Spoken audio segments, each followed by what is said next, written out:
जैसे हम कहते हैं ना कि सही बंधन ही मुक्ति है। सारे बंधनों से मुक्ति मिल जाएगी अगर एक सही बंधन पकड़ लिया। एक सही बंधन को आत्मा कहते हैं। उसको बंधन क्यों बोल रहा हूँ? क्योंकि बंधन उसी अर्थ में जैसे संबंध, क्योंकि अहम को तो संबंध ही रखना है ना आत्मा से। अपनी दृष्टि में तो वो आत्मा से अलग है। जब कोई अलग होता है तो उसे रिश्ते ही तो बनाओगे ना, एक तो हो नहीं गया। उससे सही रिश्ता बनाना होता है। मुक्ति और कुछ नहीं है। संसार से मुक्ति चाहिए तो आत्मा की गुलामी कर लो। और आत्मा की गुलामी का क्या मतलब है? कि संसार को आत्मा नहीं बनने देंगे। दुनिया दुनिया है, उसको दिल पर नहीं चढ़ने देंगे। दुनिया है तो उतार चढ़ाव चलते हैं, तनाव भी होता है, तनाव होता है, हम तनाव स्वीकार भी कर लेते हैं। पर एक बिंदु है जिस तक हम किसी तनाव को, झंझट को पहुंचने नहीं देते। इसका अर्थ ये नहीं है कि आत्मस्थ हो तो तनाव होगा ही नहीं, होगा, पर वो आपकी आंतरिक पवित्रता का उल्लंघन नहीं करने पाएगा। जो आपकी केंद्रीय आत्यंतिक शांति है उसको नष्ट नहीं करने पाएगा। तनाव होगा, होगा। हमारी हस्ती की परिधि पर है तनाव, बहुत सारा तनाव है। बिल्कुल, जीवन में तो ये सब है ही। संघर्ष ना हो, खींचतान ना हो, उठापटक ना हो, तनाव घर्षण ना हो, जीवन में ऐसे हो नहीं सकता। होगा, होता है। श्री कृष्ण कह रहे हैं, बाहरी को बाहर ही रखते हुए, बाहरी को बाहर ही रखते हुए स्पर्श, शब्द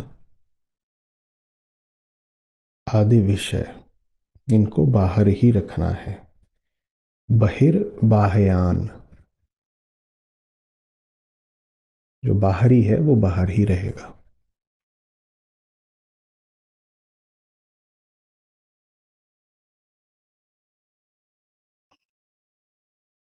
निसर्गदत्त महाराज से किसी ने आकर पूछा, पश्चिम से आया कोई व्यक्ति था, साधक, और भारत में लंबे अरसे से भटक रहा था।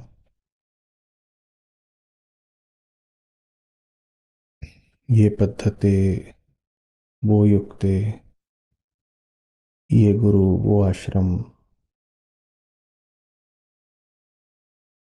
पर उसको शांति मिल नहीं रही थी। तो निसर्गदत्त महाराज से पूछता है, गलती कहाँ हो रही है? बोलते हैं, एक ही गलती कर रहे हो कि तुमने बाहरी को भीतरी और भीतरी को बाहरी बना दिया है।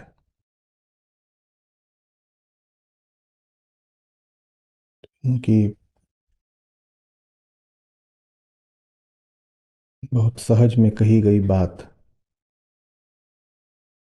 उनके सबसे महत्वपूर्ण संदेशों में आ गई और बहुत उद्धृत होती है। बाहरी को भीतरी बना लेना,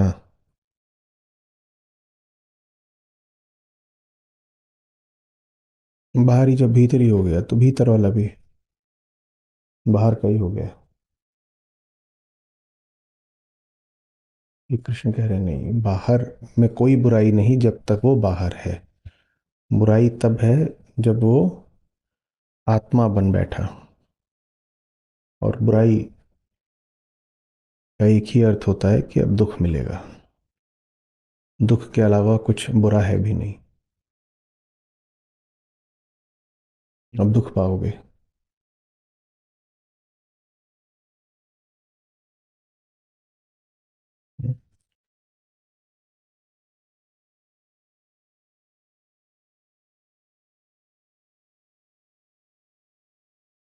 हम जीव हैं, हमें इसी संसार में रहना है। यही सब जो विषय हैं, इन्हीं से संबंध है हमारा, इन्हीं से लेन देन है। रिश्ता, व्यवहार, व्यापार सब इन्हीं से है। चलता रहे, लेकिन बिल्कुल खतरे की घंटी बज जानी चाहिए जब कोई भी विषय आत्मा ही बनने लग जाए।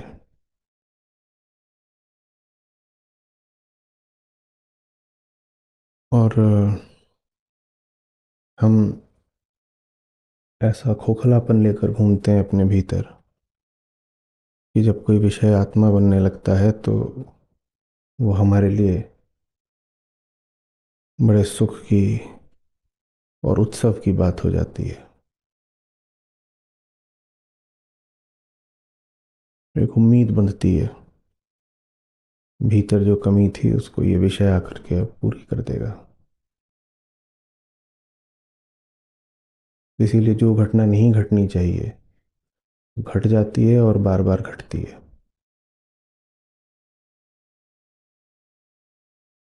बाहरी न सिर्फ भीतरी बनता है, बल्कि जोर शोर धूम धड़ाके के साथ भीतरी बनता है।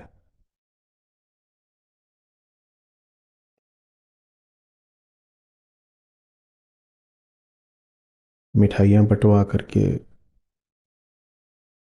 गीत गा करके भीतरी बनता है।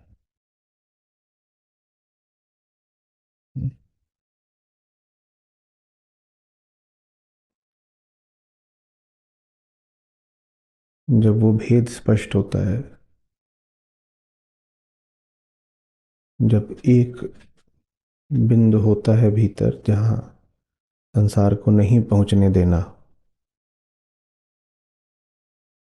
तो संसार से रिश्ता भी स्वस्थ रहता है। वही जो बिंदु है वो हमारी पवित्रता है।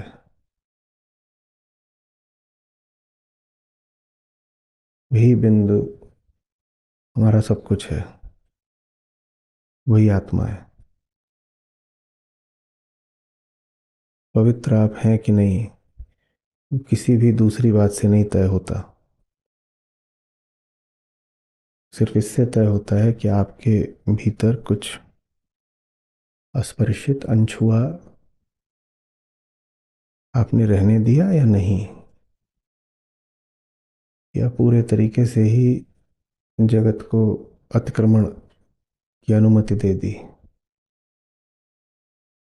जो कुछ बाहरी है उसको पूरे तरीके से ही भीतर छा जाने दिया। पवित्र वो है जिसका लेन देन, व्यापार सब दुनिया में चल रहा है, रिश्ते नाते, लेकिन उसके बाद भी जिसने भीतर कुछ बिल्कुल सुरक्षित, आरक्षित, निजी अपना रखा है। वो अपना भी नहीं है, वो मैं है। वो मेरा भी नहीं है, वो मैं हूं। और वो अगर नहीं है तो हम ही नहीं है।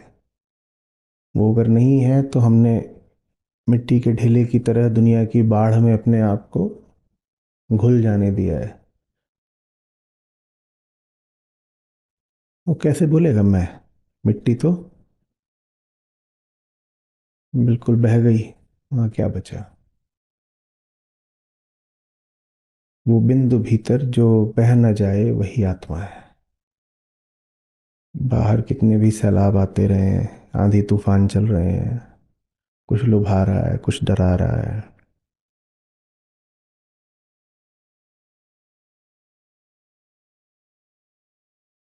जबरदस्त आकर्षण का, सुख का दौर चल रहा है, उस दौर के मध्य भी आपा नहीं खो देना है। हम्म? जैसे खूंटा गड़ा है एक भीतर, जाओ, जितना तुम्हें विचरण करना है दुनिया में करो, लेकिन वो खूंटा उखाड़ मत देना, रस्सी तोड़ मत देना। पतंग का उदाहरण लिया जाता है। अगर बहुत ऊंची उड़ते देख रहे हो तो जान लेना कि किसी काबिल हाथ में डोर है उसकी। आत्मा वो काबिल हाथ है। जिंदगी हमारी पतंग है।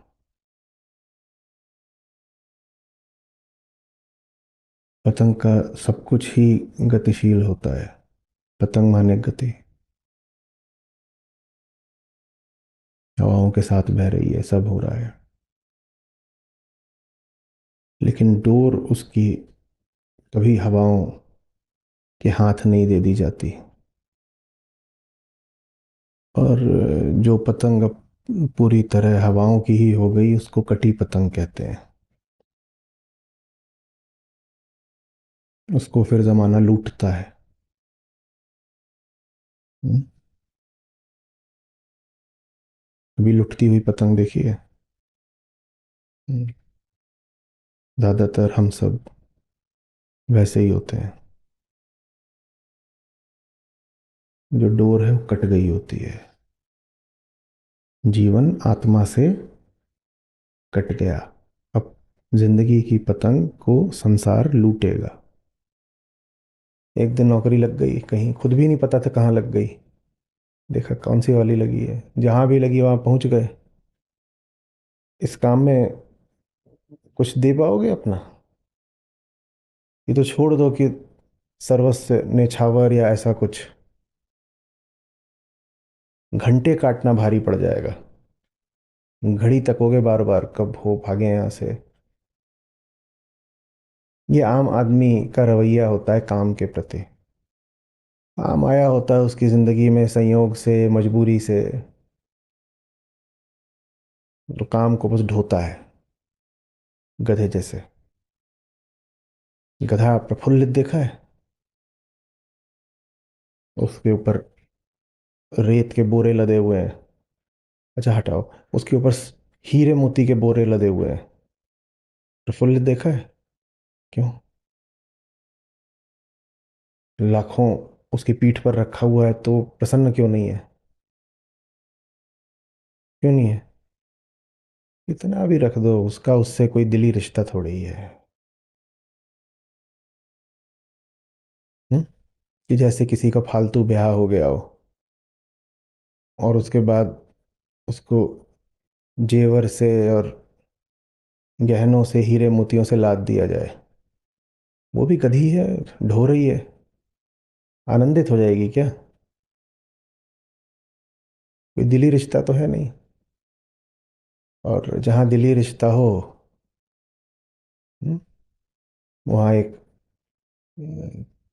एक साधारण वस्त्र में भी खड़े रहना पड़े तो आनंद रहता है।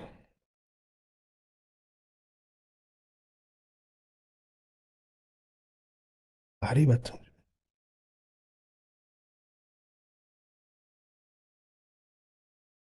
बहुत सारे लोग बैठे हैं जहाँ, उसमें से दो तिहाई तो युवा हैं। सब सोचते हैं जिंदगी में कुछ करना है, तरक्की चाहिए। तरक्की चाहिए कि नहीं चाहिए? लोग भी पूछते हैं आगे क्या है, क्या करोगे, कितना कमाओगे।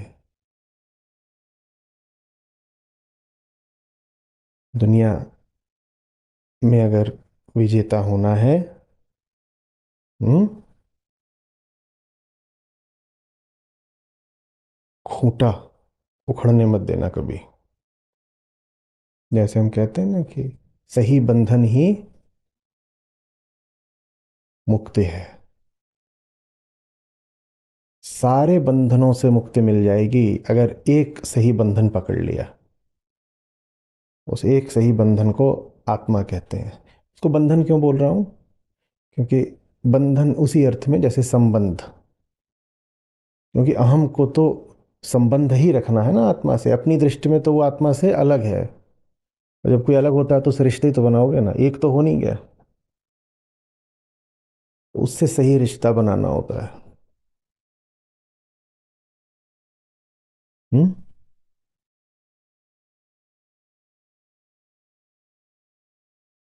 आ रही बात समझ में? मुक्ति और कुछ नहीं है। संसार से मुक्ति चाहिए तो आत्मा की गुलामी कर लो।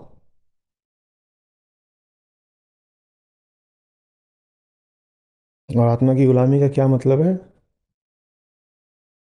ये संसार को आत्मा नहीं बनने देंगे। दुनिया दुनिया है, उसको दिल पर नहीं चढ़ने देंगे।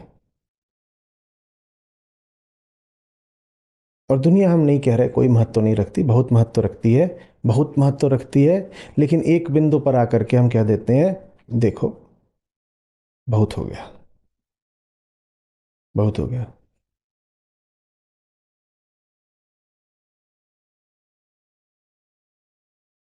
दुनिया है तो उतार चढ़ाव चलते हैं, तनाव भी होता है, तनाव होता है, हम तनाव स्वीकार भी कर लेते हैं। ठीक है, तनाव है, पर एक बिंदु है जिस तक हम किसी तनाव को, झंझट को पहुंचने नहीं देते। तनाव जब एक सीमा से आगे जाने लगता है तो हम क्या बोलते हैं? चल हट, भग। हम्म। सर पे ही बैठ जाएगा क्या? बिल्कुल। इसका अर्थ ये नहीं है कि आत्मस्थ हो तो तनाव होगा ही नहीं, होगा, पर वो आपकी आंतरिक पवित्रता का उल्लंघन नहीं करने पाएगा। जो आपकी केंद्रीय आत्यंतिक शांति है उसको नष्ट नहीं करने पाएगा। तनाव होगा, होगा। हमारी हस्ती की परिधि पर है तनाव, बहुत सारा तनाव है, बिल्कुल है। जीवन में तो ये सब है ही। संघर्ष ना हो, खींचतान ना हो, उठापटक ना हो, तनाव घर्षण ना हो, जीवन में ऐसे हो नहीं सकता। होगा, होता है, पर उसको उसकी मर्यादा सिखा दी है हमने। क्या है तनाव की मर्यादा? ये खींची हुई है लक्ष्मण रेखा, इसको पार नहीं करना, और इसको पार करेगा तो हम बोलेंगे भट। अब बोलने की भी जरूरत नहीं है, उनमें करंट बह रहा है। हाँ, उस रेखा को छुएगा तो अब तना ही रहे बेटे।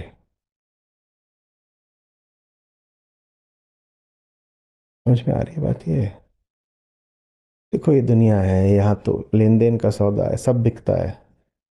आत्मा माने भीतर कुछ ऐसा है जो बिकाऊ नहीं है, बस यही समझ लो। भीतर कुछ ऐसा है जिसका किसी हाल में सौदा नहीं हो सकता, ये समझ लो।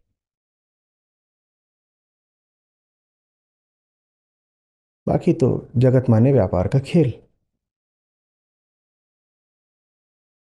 सब रिश्ते लेन देन के हैं। कुछ करते हो तो उसका पैसा मिलता है, किसी को मुस्कुराते हो तो भी मुस्कुरा देता है, सब व्यापार है। तो ठीक है, व्यापार है, हम व्यापार में प्रतिभागी भी हैं, अच्छी बात है। लेकिन कुछ ऐसा है हमारी दुकान में जो बिकने के लिए नहीं है, उसको आत्मा कहते हैं। सब बिकेगा, एक आखिरी चीज है जो कोई छुएगा उसको तो क्या बोलेंगे? चल हट, मंत्र ही है।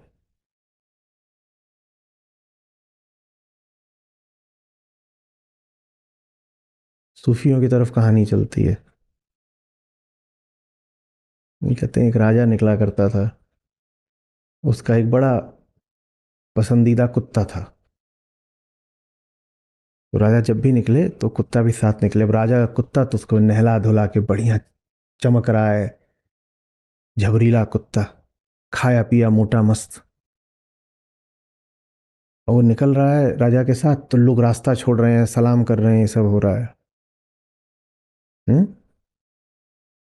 कुत्ते को लगा मैं तो पता नहीं क्या हूं।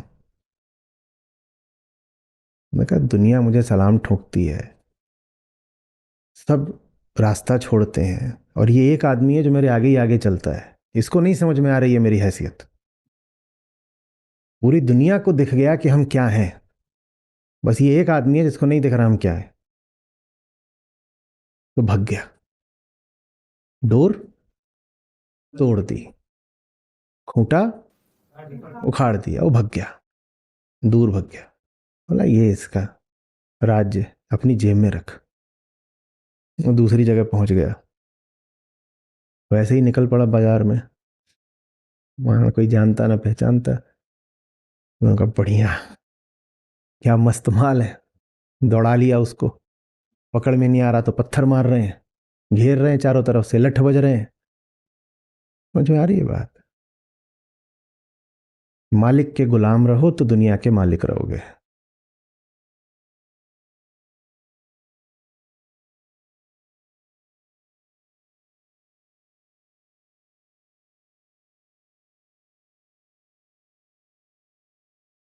मालिक माने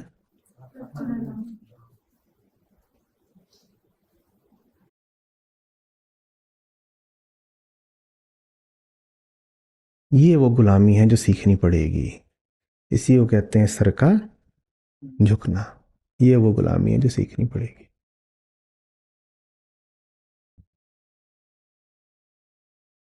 यही अध्यात्म सारा।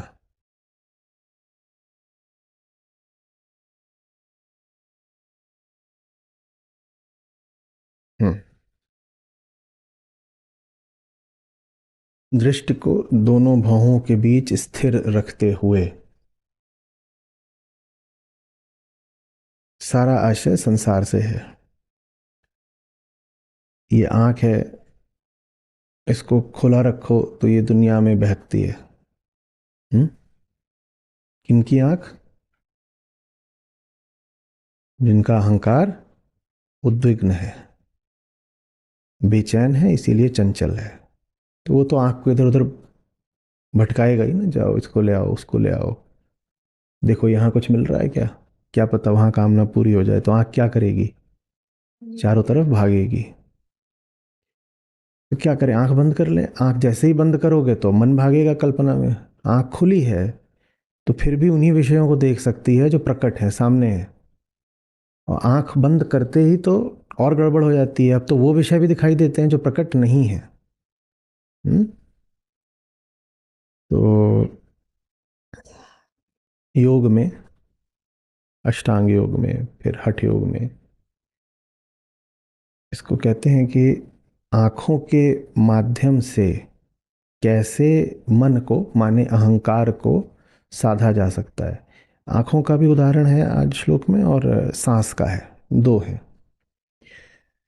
तो कह रहे आमतौर पे प्रक्रिया ये चलती है कि अहंकार चंचल होता है तो वो पूरे शरीर को चंचल कर देता है। करना ही पड़ेगा ना। भीतर जो बैठा है सूरमा बन के, जब वो बेचैन है तो जितने उसके आसपास वाले होंगे वो सबको क्या करेगा? तुम यहाँ देखो, तुम वहां खोजो, मैं समस्याग्रस्त हूँ, मुझे हम्म कहीं से कुछ राहत ला करके दो। वेदांत सीधा मार्ग है। वेदांत कहता है जो समस्याग्रस्त है सीधे उससे बात करो। ये जो तुम्हारी सब इंद्रियां इधर उधर भाग रही हैं, तो इंद्रियां थोड़ी चैतन्य है। इंद्रियों को तो किसी ने भगाया है, जिसने भगाया है चलो उससे बात करते हैं। आंखें इधर उधर बहक रही हैं, भटक रही हैं, या कदम कभी इधर भागते हैं कभी उधर भागते हैं। तो इसमें आंखों का या पैरों का थोड़े ही दोष है। या मन में कभी ये विचार आता है कभी वो विचार आता है, तो इसमें मन की थोड़ी ही गलती है।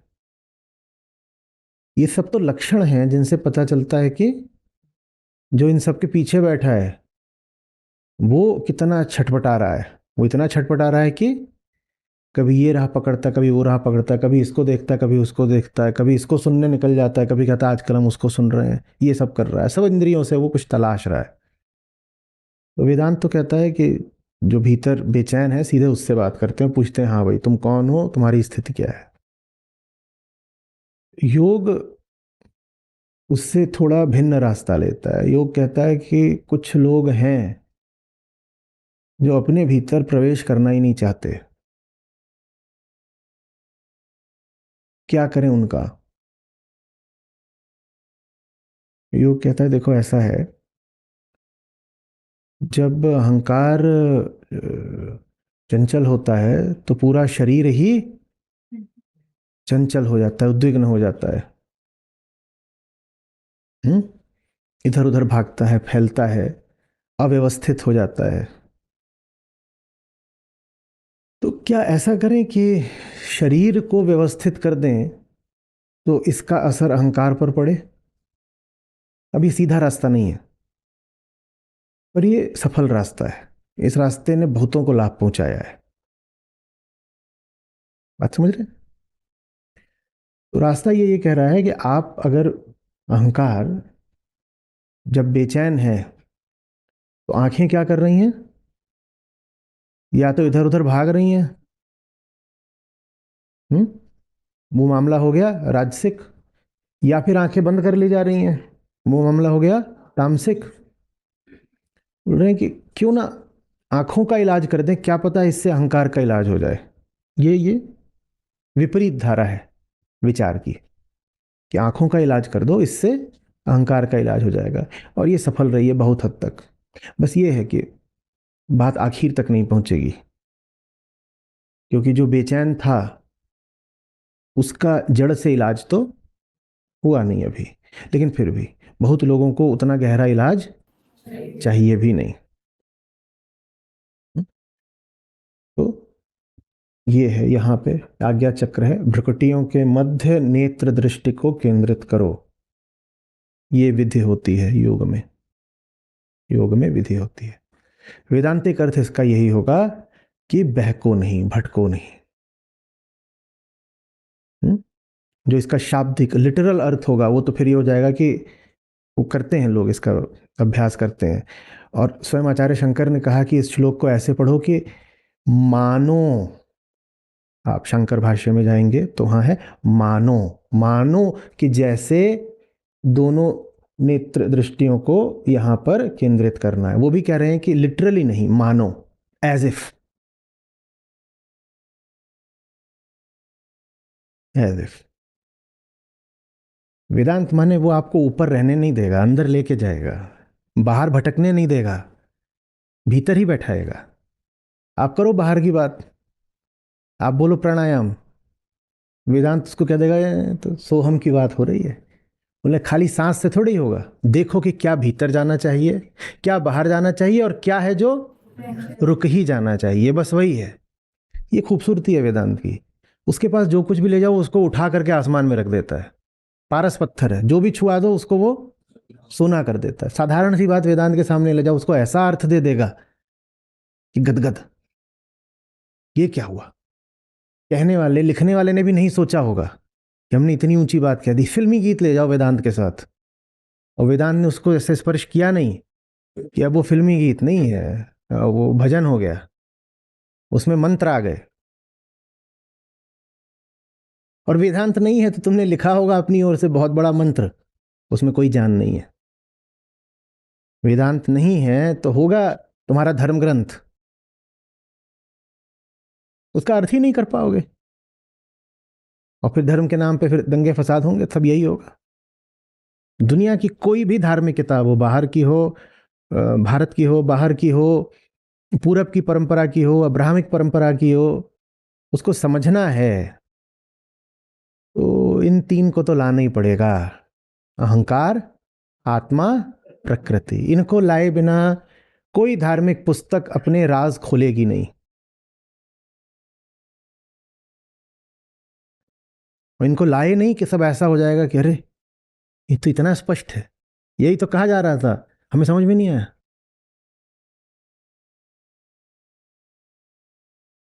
स्टोरी की बात। और वेदांत नीति नीति भी कर देता है। इन तीन के अलावा कोई बात हो रही हो तो वेदांत कहता है कचरा, मनोरंजन कर लो, इसको धर्म मत मान लेना। मैं अहंकार, मुक्ति से मुझे प्रयोजन, मुक्ति का नाम आत्मा है, और मैं बंधन में हूं, उस बंधन का नाम है प्रकृति के प्रति अविद्या। इसके अलावा और कोई बात हो रही है तो कचरा है, उसको हम धर्म ग्रंथ की श्रेणी में तो रखेंगे नहीं। समझ में आ रही है बात?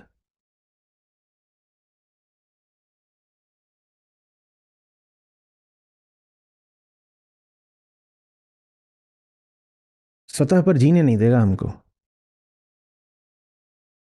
खेल एक मायने में कठिन कर देता है। हम आलसी लोग, तमसा, मुनि को पहचानना है तो कौन उसके निकट जाए कौन उसको परखे। सस्ता आलसी तामसिक तरीका क्या है? कपड़े देख लो और देख लो कुछ दो चार बोल संस्कृत में है। दाढ़ी वाड़ी ठीक है और गरज के बोल रहा है कि नहीं बोल रहा है, बिल्कुल अधिकार अथॉरिटी के साथ। हो गया क्या मुनि? वेदांत कहता है ये महंगा रोए एक बार, सस्ता रोए बार बार। यहाँ पे सस्ता काम नहीं चलेगा। मुनि है कि नहीं ये सिर्फ परख कर ही पता चल सकता है। कौन है मुनि? कह रहे हैं जिसका संसार से ऐसा रिश्ता ही ना हो अज्ञान का कि कामना उठे और कामना के मारे ही फिर भय और क्रोध उठते हैं। तो जो भीतरी तौर पर अपने अज्ञान की नेति नेति कर रहा है वो मुनि है। बाकी कुछ वो भजन गाए कि श्लोक बाँचे कि लक्षण दिखाए, कोई लक्षण पर्याप्त नहीं है।